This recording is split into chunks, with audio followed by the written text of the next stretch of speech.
അള്ളാനെ ഭയപ്പെടുന്ന മുസ്ലിമാണോ? കള്ളം പറയുന്ന സ്വഭാവം ഉണ്ടാകൂല.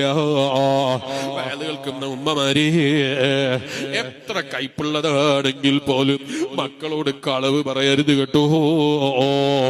മക്കള് ഭക്ഷണം കഴിക്കുന്ന കാരണമാകട്ടെ, അല്ല മക്കളെ നന്നാക്കി എടുക്കുന്ന കാരണമാകട്ടെ, നിങ്ങൾ ആഗ്രഹിക്കുന്നത് പോലെ മക്കളെ വളർത്താനാകട്ടെ, കളവ് പറഞ്ഞിട്ട് നന്നാക്കാമെന്നൊരു ചിന്ത വയത് കേൾക്കുന്ന പെങ്ങള് നമ്മളെ മനസ്സിലുണ്ടായിക്കൂടാ.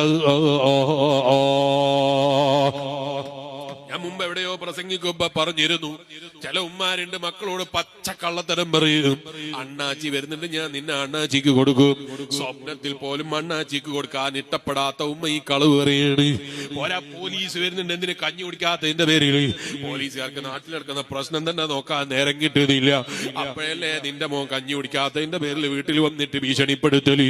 ഇങ്ങനെ നമ്മളെ തമാശക്കോ അല്ലെങ്കിൽ ചെറുതായിക്കല്ലോ സ്വന്തം മക്കളോട് കളവ് പറയുന്ന സ്വഭാവമുള്ളൂ, കള്ളം പഠിപ്പിക്കുന്ന സ്വഭാവമുള്ളൂ. ഹബീബ് നബി സല്ലല്ലാഹു അലൈഹി വസല്ലം തങ്ങൾ പറയുന്നത് ആരെ അടയാളാണ് എന്നറിയോ? മുനാഫിക്കിന്റെ അടയാളമോ.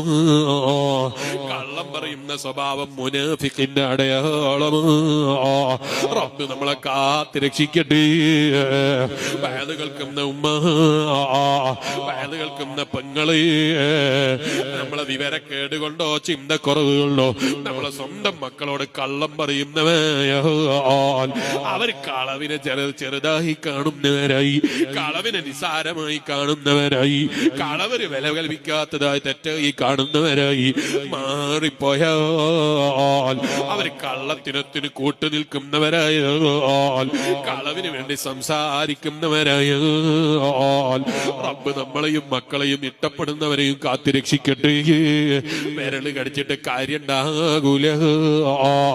അതുകൊണ്ടാ മുല്ലൈതു സമർക്കന്ദി റളിയല്ലാഹു അൻഹു പറയുന്നത്, അല്ലാഹുവിനെ ഭയപ്പെടുന്ന മുസ്ലിമാണോ അവന്റെ നാവിലെ കളവ് ജാരിയാകൂല, കളവ് പറയാൻ അവന് സാധിക്കൂല.